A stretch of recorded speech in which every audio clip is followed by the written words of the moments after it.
What if the story you've been hearing about Nipsey Hussle's final moments is about to be rewritten in real time?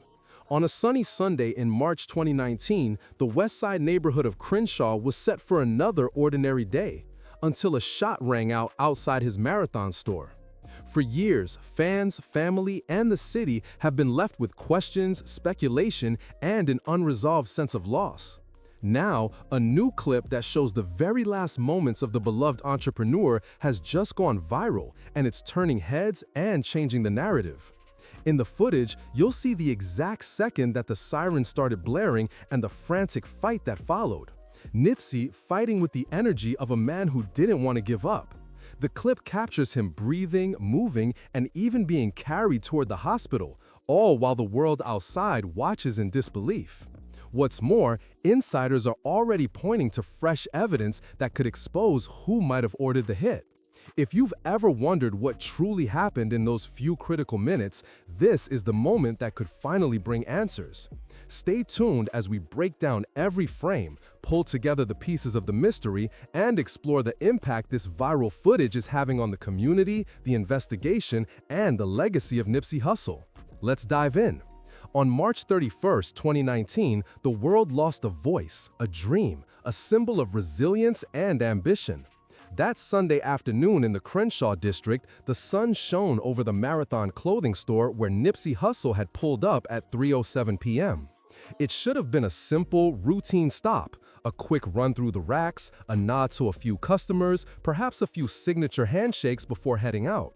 Instead, fate rewrote a story that would reverberate through streets, studios, and courts for years to come. The narrative begins with a seemingly ordinary encounter. Eric Holder and a companion, later identified as Brianita Nicholson, were at the same strip mall grabbing a quick bite. Both men were rooted in the same neighborhood crew, the Rollin' 60s Crips, sharing block boundaries, mutual acquaintances, and an unspoken code of street etiquette. Their paths crossed just as the sun warmed the pavement, a coincidence that would set a chain of events into motion. In the cramped parking lot, Holder approached Nipsey. The exchange lasted roughly 4 minutes, a brief conversation that, on the surface, felt like a casual interaction between two neighbors. Herman Cowboy, a longtime friend of Nipsey and a store employee, later recalled that Nipsey had been offering words of encouragement, trying to steer Holder away from rumors that he might be cooperating with the police. "It was all about looking out for each other," Cowboy said. "Big brother, you know, keeping the crew safe." The conversation seemed low-key, but its undercurrents were deep. Nipsey's calm confidence, the way he reached out with a supportive tone, contrasted with Holder's own unease. When Holder asked if he could hear a mention of a possible betrayal, the words that Nipsey offered were not aggressive. They were a protective gesture that would soon be interpreted in a different light. Shortly after, at 3:08 p.m., the scene shifted. Holder returned to the parking lot, leaving with a renewed sense of purpose. He was visibly carrying a semi-automatic rifle and a revolver, each weapon humming silently against his torso. The next minutes would turn into a brutal calculus of intent and violence.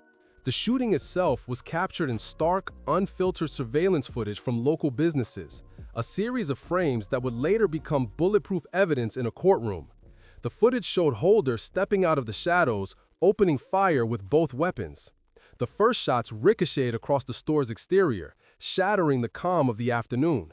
Then a second volley, a burst of gunfire that seemed to strike both Nipsey's torso and head with devastating precision. A single fatal blow, a gunshot wound to the back of his head, sealed the outcome. Yet, the raw footage was only the beginning of the story.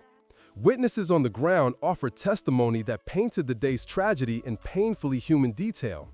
Samuel Godeme, Nipsey's younger brother, was the first to rush to the scene after the call. He sprinted down Sloan Avenue, weaving through traffic, even running red lights to reach his brother's blood-stained body. "I saw him on the back, bleeding out," Samuel said. He was open, his head tilted to the side, the wound in his neck and the one to the back of his skull were obvious. Paramedics and emergency crews arrived with the speed and precision that had become the hallmark of modern medical response. A 911 operator instructed Samuel to perform CPR, pressing on Nipsey's chest, urging him to keep breathing. In the program, Nip had gotten bigger than the program. Quando is a reminder that nobody's bigger than the program. But Nip had gotten bigger than the set. Well, what do you mean by that? The scene was a chaos of strangers, onlookers, and a few close friends who had gathered like a hive around a collapsed heart. The image of a brother performing CPR in a parking lot is one of the most personal tragedies that the public has seen, and it underscored how Nipsey's death was as much a family loss as it was a communal one. The medical team worked swiftly. A tube was inserted down Nipsey's throat, an IV line was secured, and a ventilator was hooked to his airway. Still, the damage was too severe. Despite the concerted efforts to keep him alive, Nipsey's condition deteriorated. At 3:55 p.m., 35 minutes after the shooting, he was pronounced dead. The cause of death on his certificate, gunshot wounds to the head and torso, stood as a testament to a man who had fought for more than half an hour against the inevitable. That fight, that last stand, would be captured in the trial and in the memories of those who were present. He was fighting the whole way, witnesses repeatedly said. Breathing, pulse in and out, consciousness flickering. He was trying to stay conscious, fighting with his heart and will, a close friend recounted. These words, the raw desperation of a dying king and the prayers of a loyal homie, were part of the heart-shattering narrative that followed. Fast forward to the courtroom. The murder trial of Eric Holder Jr. began on June 15, 2022, almost 3 years after Nipsey's death. The prosecution, led by Deputy District Attorney John McKinn, laid out a comprehensive case that tied Holder's actions to a combination of perceived disrespect and professional jealousy. McKinn's opening statement was clear. Holder had time to think, to deliberate, and he chose violence. This was a planned execution, not a heat-of-moment crime. The evidence presented was overwhelming. Multiple eyewitnesses, surveillance footage from local businesses, and the testimony of Breonna Nicholson, who had driven Holder to and from the scene, built a narrative that left no room for doubt. Nicholson, granted immunity, testified that she had no knowledge of Holder's intentions until she saw the aftermath. She was a key witness, and her testimony added a layer of detail about Holder's state of mind. She recalled hearing Holder say, "You're through," to Nipsey before the shots fired, to which Nipsey allegedly responded, "You got me." These were, according to witnesses, the last words exchanged between two men who had known each other in a street context, a moment that underscored the betrayal that would haunt the community. The prosecution also uncovered that Holder had been prepared to threaten violence beyond the gunfire. Nicholson testified that after the shooting, Holder told her, "Drive before I slap you," a chilling instruction that revealed the killer's readiness to menace anyone who might impede his escape. This detail underscored the premeditated nature of the attack. Herman "Cowboy" Douglas's testimony was another critical piece. He described the conversation between Holder and Nipsey as chill, with Nipsey's tone being protective rather than confrontational. This contradicted the defense's assertion that Holder was provoked by an aggressive exchange. According to Cowboy, Holder was known in the neighborhood, but he was not an extreme figure, and the interaction was a typical, if uneasy, encounter that could have ended differently if not for Holder's intent. The trial also brought to light the toxic dynamics of street culture, jealousy, perceived disrespect, and the heavy reliance on street credibility to navigate professional ambition. Holder faced 1 count of first-degree murder, 2 counts of attempted first-degree murder, 2 counts of assault with a firearm, and possession of a firearm by a felon. The prosecution argued that the premeditated use of both a semi-automatic rifle and a revolver, combined with Holder's "you're through" threats, made it clear that the crime was not spontaneous. The narrative of that day is not solely about a tragic end. It is also about a day that was meticulously orchestrated. After the conversation, Holder returned to the parking lot. He was armed, calculating, and unyielding. The prosecution's case hinged on the fact that Holder had time to consider his actions. He could have left, he could have found another way. Instead, he chose to carry out a brutal execution that left 2 more individuals on the scene injured. Another victim in the form of Breonna Nicholson, whose immunity testimony further illuminated the premeditated nature of the act. Nipsey Hussle's death resonated far beyond the streets of Los Angeles. His story that had been told in the headlines, in the speeches of politicians, and in the press releases of his own brand. Yet the details of the day, his fight to stay conscious, the breath of hope held by his brother, the frantic prayers of his friends, provide a depth that statistics alone cannot capture. You actually knocked Nipsey Hussle out during their fight. First time they first fall out, when they first got Nipsey signed, Nipsey come back, was fall out, they went down, there was a fight, rumble happened.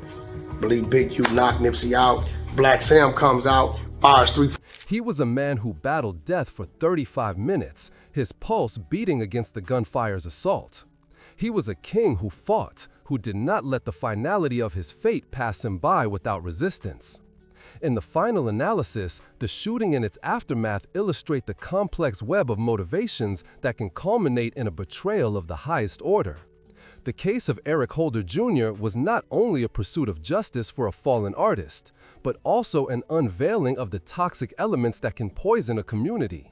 The fragile balance between respect and jealousy, the willingness to use violence as a means to assert dominance, and the tragic outcomes when those forces collide. The story of that Sunday afternoon remains a stark reminder that the line between a conversation and a calamity can be razor thin.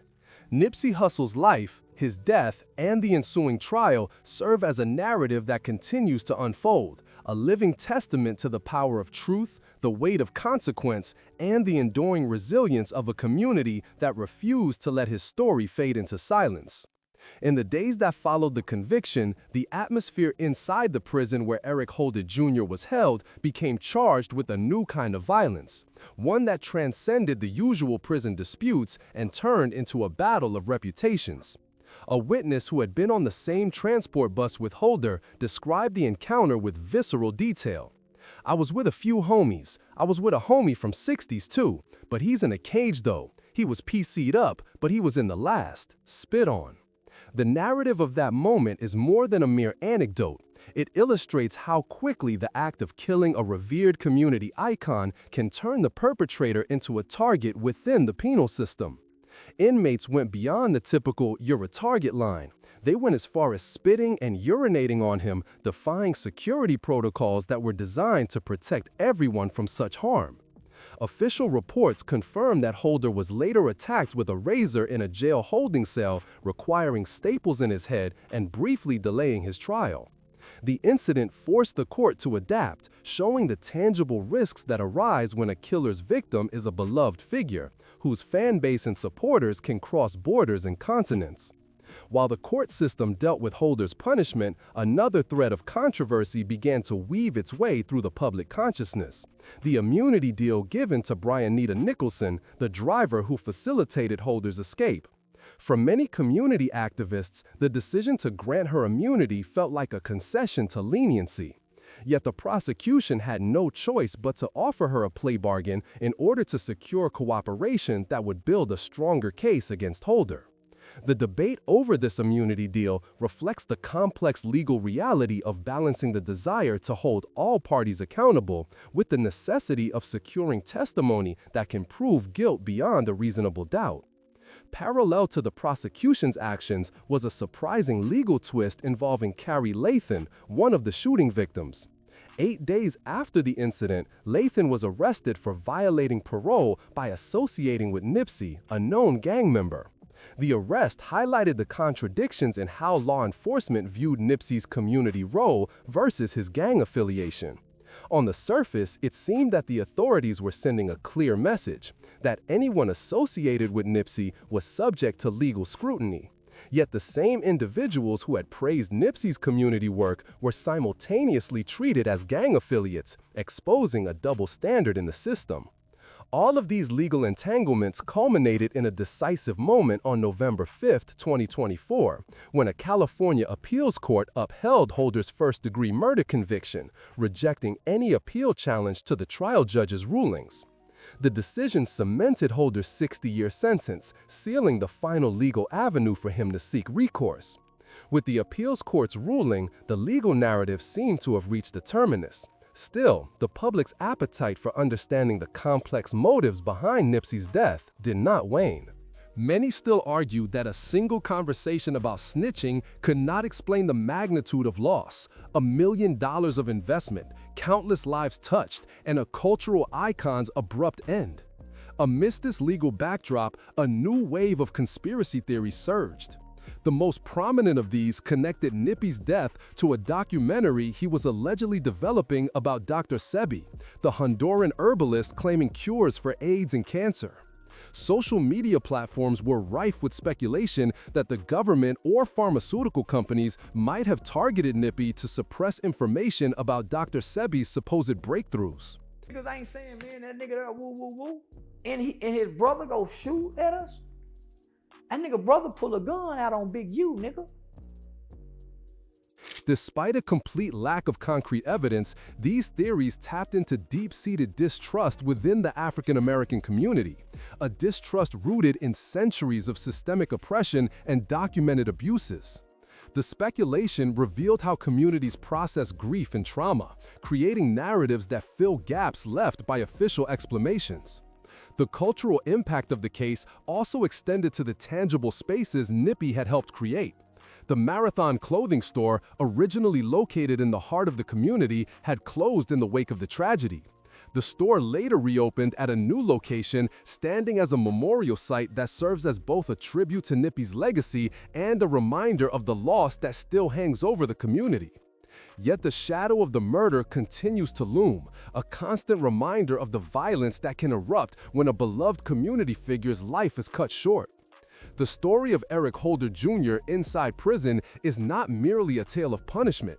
It is a narrative that highlights the perilous position of the killer of a beloved artist. As inmates, who themselves come from varied backgrounds and allegiances, spit and urinate on him in the face of stringent security protocols, the narrative showcases the intense hatred he faces from within the penal system. Official records confirm that such assaults are not isolated incidents. They signal the enduring threat posed to Holder by a global fan base that reveres the victim and harbors a deep sense of betrayal. The broader hip-hop community, which reaches fans worldwide, has amplified the stakes for any individual who takes the life of a prominent artist. For Holder, the consequences of his crime extended beyond the local streets. His life became a target not only within the penal system, but also among fans and supporters scattered across the world. His case became an emblem of the reality that killing a celebrated figure can ignite enemies in unpredictable places. The story serves as a sobering reminder that the consequences of violent actions may be far more complex and far-reaching than initially perceived. The controversy surrounding the immunity deal granted to Nicholson, the getaway driver, continued to ripple through the community.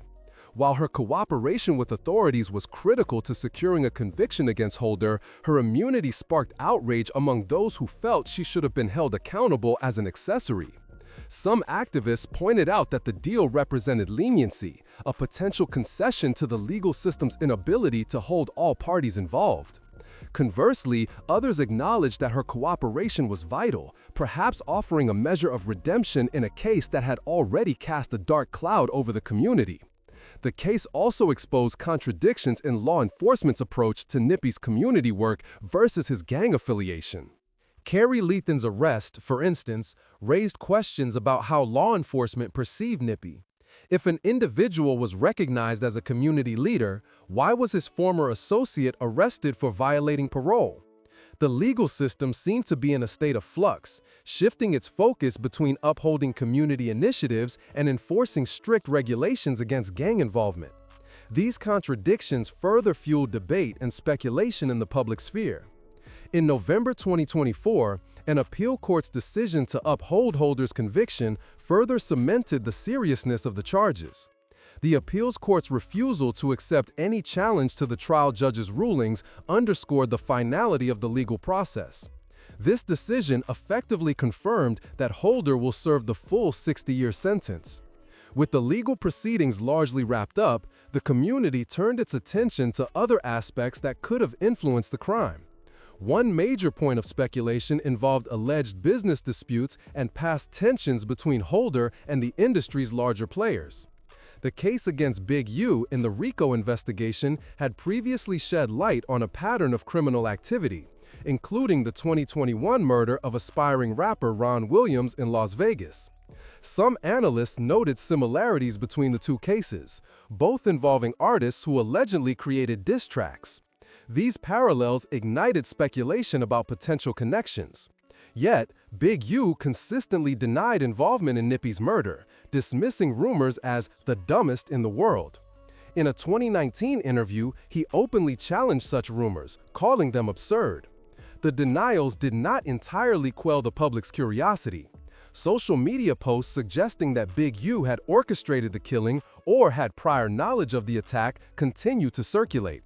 Despite no concrete evidence, these rumors proliferated, reflecting a persistent appetite for alternative explanations.